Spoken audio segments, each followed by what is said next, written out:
direction. Ling is still open and up for grabs. Helkert is as well. That's what's really fun about Onyx grab. Whenever you see the Fredrin, usually it's always, okay, either you go jungle on the Fredrin or you lose. For Onyx, it's like, hold up, man.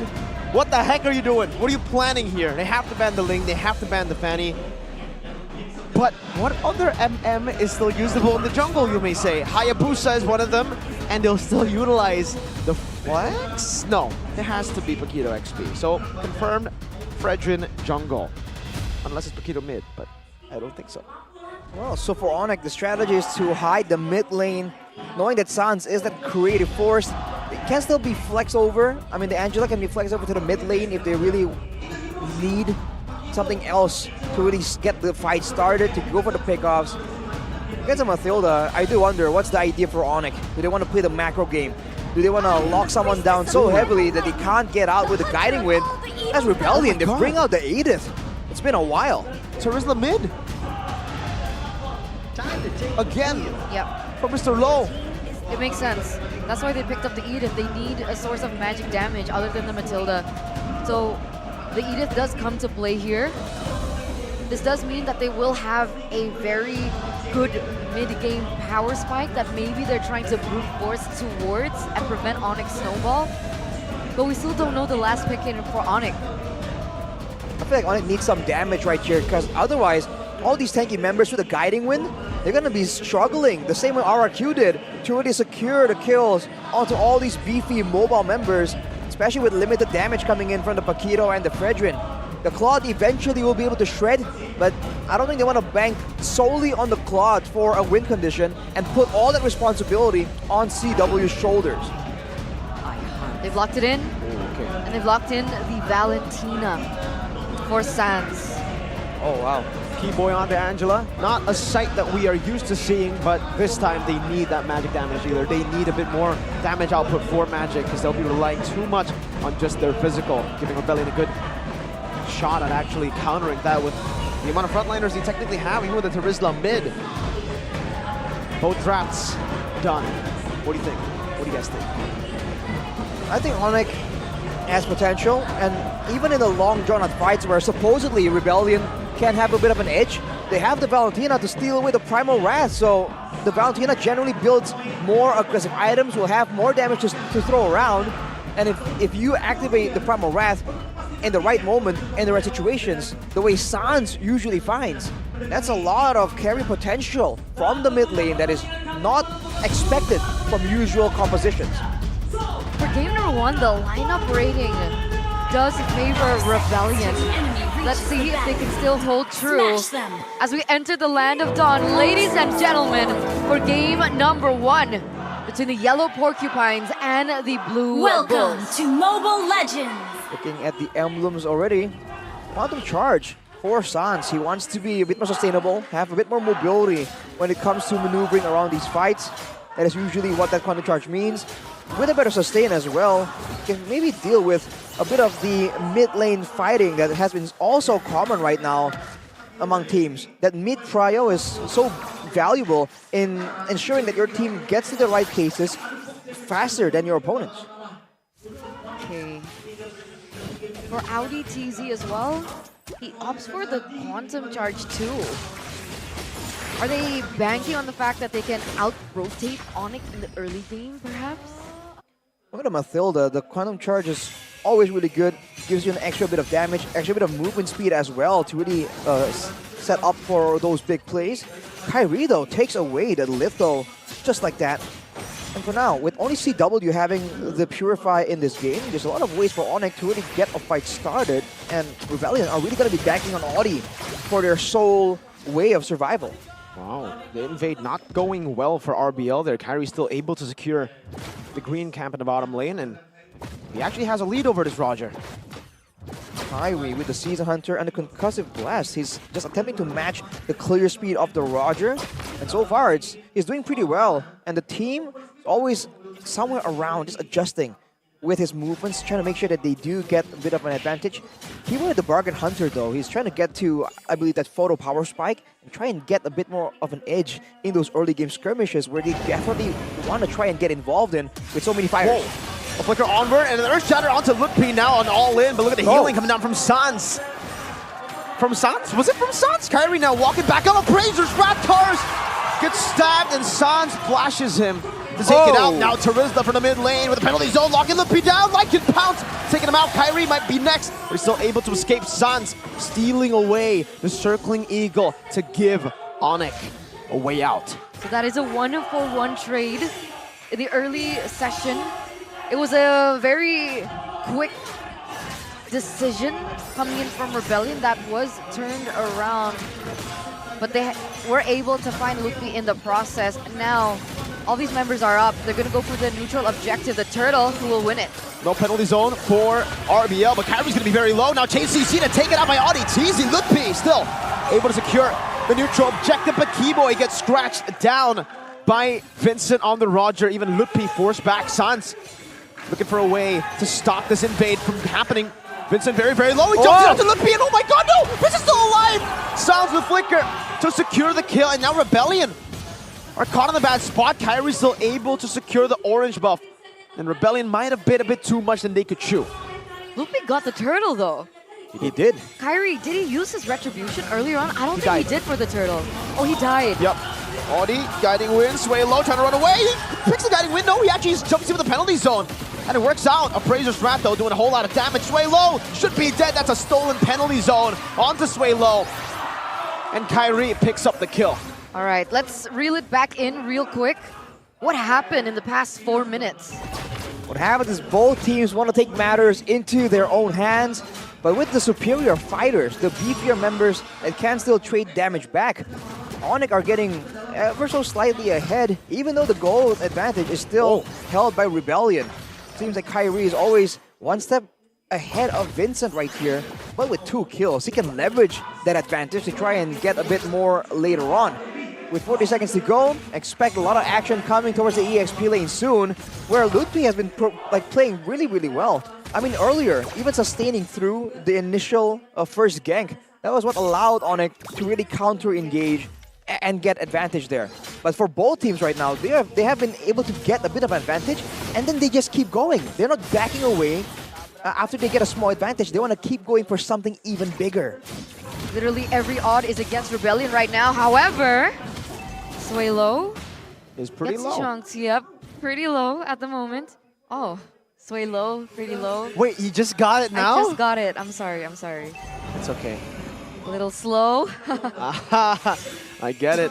Why are you laughing like that? Because it's all according to the flow. Lutpi, knockout strike.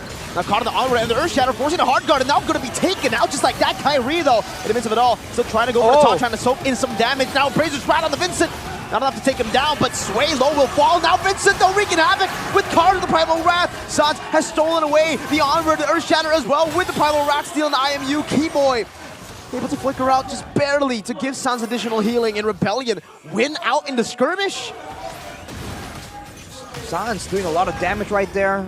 Only having the Enchanted Talisman, he was free hitting with the Primal Wrath, but unfortunately, without items, it's gonna require a bit longer for him to be that late game carry. With that big skirmish win, Rebellion goes for the neutral objective. And you're seeing just a battle of early game fighters just because they do have a Tarizla mid. Rebellion wants to keep going at this, while Onic are trying to make use of Kyrie on the... Whoa! The battle of Cocos from both Sans and Audi. The Eagle Dance. Shout out Leo. Haven't heard that in quite some time. But there it is. And the fact is, with Rebellion being able to pick up that neutral objective, they do now hold the gold lead, despite it being just a sliver. And Rebellion are trying their best to capitalize over the fact that they committed with a Tarizla in the mid lane. And with that being said, what are the items looking like? What are the main differences that we should be keeping an eye out for? I think soon D will be trying to be a lot more aggressive, knowing that he has a 2-item power spike that Bruno has on top, as an advantage over the Claude. At the same time, both Keyboy and ODTZ have completed their Flash of the Oasis, so expect a lot more calculations need to be done before any team goes for a big dive in, because now they have to be concerned about that big extra shield that the Flash of the Oasis will provide. Of course, it's more direct for Rebellion, for Onic. I think that it also is coupled with the hard guard. So I think whoever gets jumped on, like we saw Lutpi focus down earlier by Rebellion, they're going to be able to save him a bit better. Well, solid rotation into the bottom lane. They try to go for Sway low, but he's a very beefy boy who has the help of the guiding wind and the photo that AudiTZ has secured here at this point. Now they do get a trade in that regard, finding more value in the bottom lane. And we will soon be seeing AudiTZ rotate towards the neutral objective that has already spawned. You can see that Onic have set up first, opened up the map and vision. As it stands, Vincent level 11, so he's a level above Kyrie at this point in terms of that neutral objective contest. That Retribution, I'm curious to see if Kyrie can win it. Let's see, OCW really chunked quite low. Lutpi trying to go for it. Kyrie wins out the Retri battle. His cars isn't miss if it all would help us Sway low. He pops in the penalty zone, now gets the healing and a photo as well, but no guiding win to help him as Lutpi dives in deep, and they are able to isolate Sway low, who gets taken down. Kyrie with the knock up and a ton of the Embracer's wrath out to Vincent! But he's still able to escape. They scatter really well. Cars, though, will be isolated, and Onic take advantage of it, picking him up 2-0, make it 3 with a turtle. The sustainable nature of Onic's heroes just allow them to just stay in the fight again and again and just brawl it out. Whereas for Rebellion, having more vulnerable members and members that don't have a lot more built-in sustain or shielding, they're forced to back away a lot more often, a lot earlier than Onic. 1k gold lead so far, and look at how they're maneuvering, immediately going to the jungles, trying to get every single bit of resource they can around the map. That is the efficiency that allows Onic to usually get a gold advantage even though they were behind in kills. Now going even, it's a 1k gold advantage, and they're going to try and transition that into structural objectives, the turrets around the map. Lutpi and D. Once teammates in Onic Prodigy. Whoa. Kyrie gonna be engaged on. Oh, Kyrie wants to be the one to be engaged on. Circling Eagle from Sans knocks up 2 and the damage comes down. CW with the blazing duet to the back line as well. Vincent caught, and now it's gonna be Cars. Oh no! A missed penalty zone from Sway low as CW just chases Vincent down, and Lutpi is able to survive, distracting the back line of Rebellion. Now CW, Battle Mirror Image offensively. D forced back, and that's a free turret to Onic. Wow, that chain of events. I thought with the Berserker's Fury that maybe D could deal in that 2v1 situation. That was a 2v1 against Lutpi, by the way. And he was still able to get the better out of it, and he actually gets a turret in the bottom side as well. CW being left to his own devices, being able to deal out that damage in the back line with his ultimate, just essentially pushing Rebellion backwards and propelling Onic to a 3,500 gold lead now in the 10th minute of the game. They're just playing so coordinated right now. The fact that earlier, CW was the one who was assisted by the hard guard, and yet in the middle of that fight, Kyrie got so low and Keyboy threw a healing wave at him, and I believe saved his life. And immediately, look at the positioning. They keep sending Keyboy away, and they look for information. They want to know, they want to make sure that he doesn't get jumped on. And usually, you don't see the Angela push out this far without any real threat. Look at the penalty zone. Into the onward, right as they go for it. Oh my gosh, Waylo just gets demolished. Kyrie still in the midst of it all. Now finds the Retribution, wins it out against Vincent. As now he's going to get chased out by CW and Lutpi. Battle Mirror Image to the front, CW, and Keyboy finds it. CW still alive, all the way in the back, not able D to hit him at all. Wow, Onic with the spacing. 4-0 trade just like that. And we see W's lead, a 3-0-5. He picks up the Malefic Roar to boot. Gonna be able to just dish out that damage on that turret that instantly falls in his hands as well. Onic completely turned this around. Rev game fact here, Lutpi becomes the player with the highest win rate on Paquito in MPL ID Season 2 with 5 picks and a 100% win rate. That's a fun fact by GoPay, by the way. Wow. That is not a fun fact for Rebellion, knowing that Lutpi is going to be out of control, but look at this play. Oh, they go on to Sans, who's able to flick around. I'm going to terrify, even dodging away. Now CW plays the blazing duet, just wipes them out of the back of the Praise's wrath. What? Now you see D, now you don't. And even a steal from Sans to the Primal Wrath. Vincent trying to get rid of this Lord, but Lutpi zones him away, walks up and punches AudiTZ in the face. And there's nothing they can do about it. That was so intense. Sans was able to get out with the support coming in from the hard guard from Keyboy, and then he was able to kite away and dish out the damage, turn it completely around. The counter engage coming in from Onic has been immense, and now they're going for it. All these inhibitor turrets are falling down like flies. Will they be waiting for the Lord, or will this just be the end? Like both options are equally viable right now for Onic, and look at the outplays again and again. CW baiting out onward, Kyrie capitalizing now with the Praisers Wrath as well, still able to escape, but CW just goes in for the damage, look, pre-knockout strike, baiting Vincent into the back line, but CW goes over the Blazing Duet, still has a Battle Mirror image to disengage again. Oh, he's teasing, gets fade away, Sans! He takes the Lycan form to escape. Gila Sans! How many ultimates can this man just use? And not just use randomly, use effectively. The Primal Wrath, the penalty zone, even the Lycan form.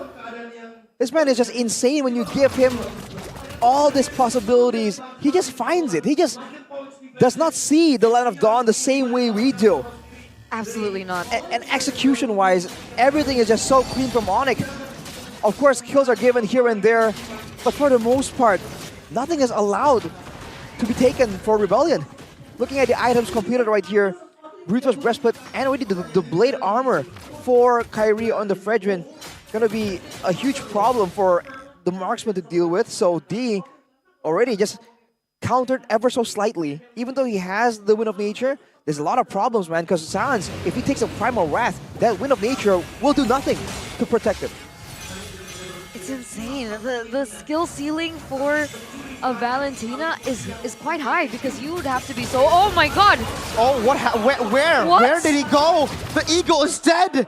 Oh my goodness! Oh, the teasing got deleted! What damage is that? CW? Sans. Yeah, CW and Sans. And now Lutfi's pushing up in the top lane, distracting, and that's gonna be a free Lord for the yellow Porcupines. The Sky Kings being so clean in this game. Sans is 7-0-8. If you thought that he wasn't the guy that was just deleting everyone and it's CW, 7-0-8. He is working on his final item right now. And CW, not far behind, going with the Windtalker actually. So, no Wind of Nature. Oh, actually, wait, Wind of Nature already completed. That's the final item, the Windtalker. Oh, penalty zone connecting all the Sans, but it's just Sans right now. The hard guard comes down to CW as they go for the base. Vincent very, very low, carrying the miss of it all, still able to soak some damage in as Lil P goes over the knockout strike, and that's gonna be the Blazing Duet to deal some more damage to Rebellion. But they're unable to end. Not just now, good defense by Rebellion. Good amount of damage output. Again, due to the Primal Wrath, due to Vincent and D being on quote-unquote marksman as well. A lot of damage to clear the waves out as long as they don't get picked off, but that's where they have to be careful because Onic is looking for an opportunity. Slowly but surely, Onic trying to clear these waves out. Sans does some damage, that's a taunt. Unable to find the right member. CW has the Battle Mirror image and continues to utilize that to poke Rebellion. I don't think they wanted to commit onto that. The hard guard wasn't up. It was up in the final moments, but in the moments a little too late. They don't want to overcommit. They don't want to make a mistake. They don't want to leave any options open for the Blue Bulls. They want to cage them in their own base. They want to asphyxiate them. And it looks like Onic are going to play the long game, waiting for the next neutral objective, unless they find an opening. You see Kyrie opening up the map. Lutfi doing the same in the bottom side. Kyrie, though, 3v1. All alone. Rebellion, though, they sense something. Kyrie might have just baited them. Suelo canceled out with the guiding wind. Flickers up, penalty zone. Not enough. CW Blazing Duet to the right now. Lutfi tries to go for the knockout strike, but the Circling Eagle is used on D. Caught in the taunt, caught in the guns. Crossfire. CW looking for it. Appraiser's right. CW drops in the Battle Mirror image. That's a triple kill. But no Savage for him. He will, however, be able to enable that pickoff inside of the fountain. My goodness gracious, Onic. They're back. The Sky Kings dominate game number 1. Clean execution, clean draft. What are the Blue Bulls to do? I feel like they really need to stop trying to go for